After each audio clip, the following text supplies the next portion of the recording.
Une déclaration a suscité de nombreuses discussions ces derniers jours. Selon un cardinal, les fidèles ne peuvent pas participer aux messes de la fraternité Saint-Pie X. Mais est-ce vraiment le cas? Car lorsqu'une affirmation est véritablement solide, elle résiste à toute question. Et lorsqu'elle ne l'est pas, il suffit d'un questionnement honnête pour en révéler les failles. Faisons-le ensemble, sereinement. Commençons par les faits. Dans une interview accordée à EWTN fin juin, le cardinal Gerhard Müller a évoqué la fraternité Saint-Pie X et les consécrations épiscopales prévues pour le 1er juillet. Ses paroles étaient dures. Il a qualifié ces consécrations d'actes schismatiques. Il a déclaré que ceux qui les accomplissent agissent contre la volonté de Dieu et qu'ils agissent non pas catholiques, mais plutôt anti-catholiques. Et il a ajouté que les fidèles ne devraient pas et ne peuvent pas participer aux messes des prêtres schismatiques. Gerhard Müller n'est pas un nom anodin. C'est un théologien conservateur, non progressiste. Lorsqu'il aborde la doctrine, il mérite d'être écouté avec respect. Et c'est précisément pour cette raison que ses propos méritent un examen sérieux et non d'être balayés d'un revers de main. Et il y a un détail que presque tout le monde a négligé. Dans cette même interview, Müller a tenu à clarifier un point fondamental. Le problème, dit-il, n'est pas la messe traditionnelle en latin, dont il reconnaît la pleine validité. Le problème, pour lui, réside dans l'autorité et l'obéissance au pape. Gardons cette distinction à l'esprit car elle est essentielle. Commençons maintenant à remettre en question cet avertissement. Attardez-vous sur ce détail. Première question. Si l'ancienne messe est valide, comme Müller l'admet lui-même, quel est donc le véritable problème? La messe ou la discipline? La réponse est claire. Le problème, dans sa logique même, n'est pas le rite. C'est la question canonique de l'obéissance. Mais dire aux fidèles « vous ne pouvez pas aller à cette messe » risque de confondre deux niveaux très différents, la validité du sacrement et la régularité canonique du ministre. Le fidèle qui assiste à cette messe reçoit un sacrement valide, devant un autel où le sacrifice du Christ est véritablement renouvelé. L'essentiel n'est pas ce qui se passe sur l'autel, mais la position du prêtre vis-à-vis de Rome. Ce sont deux choses distinctes, et il est impératif de les distinguer. Ce que nous voyons n'est que la surface.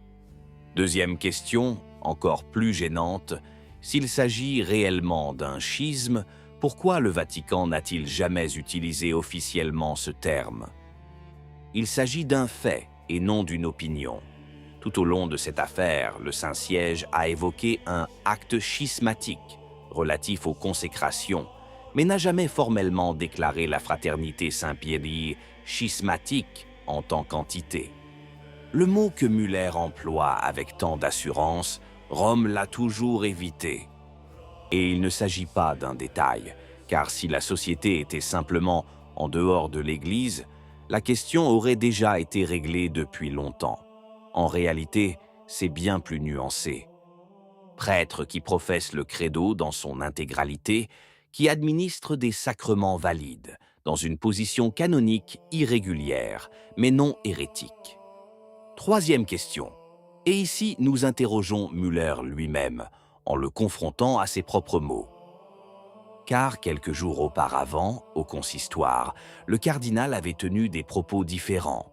Il avait proposé de préparer une réponse à la Compagnie de Jésus et surtout, il avait prédit qu'après les consécrations, de nombreux prêtres attachés à la tradition chercheraient la pleine communion avec Rome.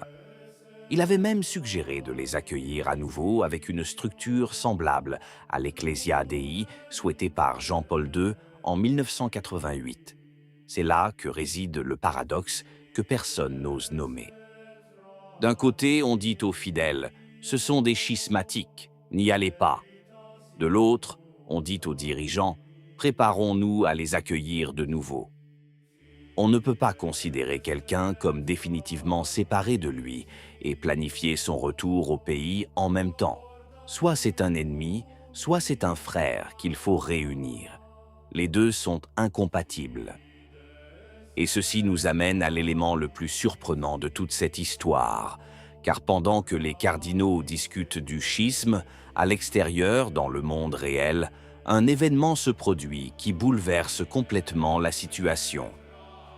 Considérons les propos tenus récemment par l'évêque James Conley de Lincoln aux États-Unis. Il n'est pas un adepte de Lefebvre, c'est un évêque régulier qui célèbre le nouveau rite dans 95% des cas. Conley observe un phénomène incroyable.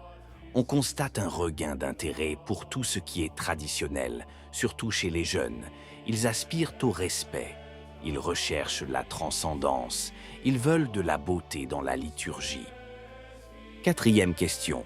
Si la messe ancienne était véritablement une relique du passé, une nostalgie pour les personnes âgées, pourquoi les jeunes la recherchent-ils? Pourquoi un garçon de 2026 tomberait-il amoureux d'un rituel qui lui avait été décrit comme mort et enterré?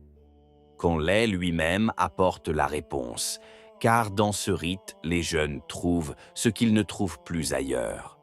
Un sentiment du sacré, le silence, l'adoration, le sentiment d'être véritablement devant Dieu et non devant une assemblée qui ne parle que d'elle-même.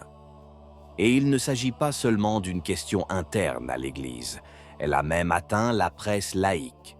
Il Giornale, un grand quotidien italien, a fait sa une sur la messe en latin.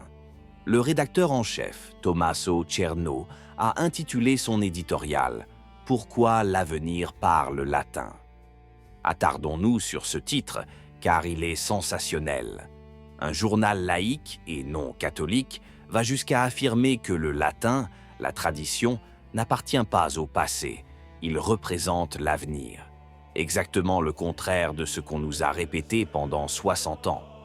Et voici la question qui dérange. Si la tradition était véritablement révolue, dépassée, condamnée par l'histoire, pourquoi continue-t-elle de prospérer? Pourquoi attire-t-elle les jeunes? Pourquoi séduit-elle même les non-catholiques? Ce qui est mort ne renaît pas.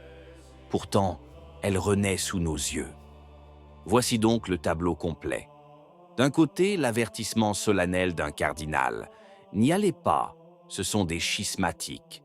De l'autre, les faits. Une messe qu'il reconnaît lui-même comme valide.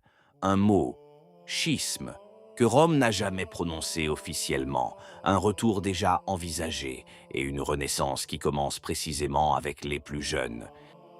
En résumé, les faits contredisent cet avertissement. Il ne signifie pas que la fraternité ait raison sur tous les points. La question de l'obéissance au pape demeure réelle et sérieuse, et il serait malhonnête de l'ignorer. Sur ce point, Müller soulève une question pertinente.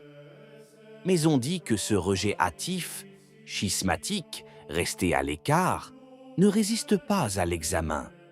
Car ce qui attire les âmes, ce n'est pas la rébellion, c'est le sacré. C'est la même messe qu'auparavant, celle que même Müller défend comme valide. Et c'est précisément ce point qui devrait faire réfléchir les pasteurs. Si les fidèles, surtout les jeunes, cherchent le respect ailleurs, la question à se poser n'est peut-être pas seulement « pourquoi vont-ils là-bas ?», mais aussi « pourquoi ne le trouvent-ils plus là où ils devraient le trouver ?» Nous bouclons la boucle. Nous avons commencé par un avertissement. Les fidèles ne peuvent pas assister aux messes de la fraternité. Nous l'avons interrogé avec 4 questions franches, et ce qui en est ressorti est une image bien plus complexe qu'un slogan. La véritable leçon est peut-être celle-ci. L'unité de l'Église ne se défend pas en effrayant les fidèles, mais en leur offrant ce qu'ils recherchent vraiment, c'est-à-dire Dieu, adoré avec révérence et beauté. Si vous souhaitez nous aider à défendre et à diffuser ce contenu, le moyen le plus efficace est de vous abonner à la chaîne. Merci infiniment pour votre soutien. Qu'en pensez-vous? Si la vidéo vous a plu, laissez un commentaire. Amen. Que Dieu vous bénisse.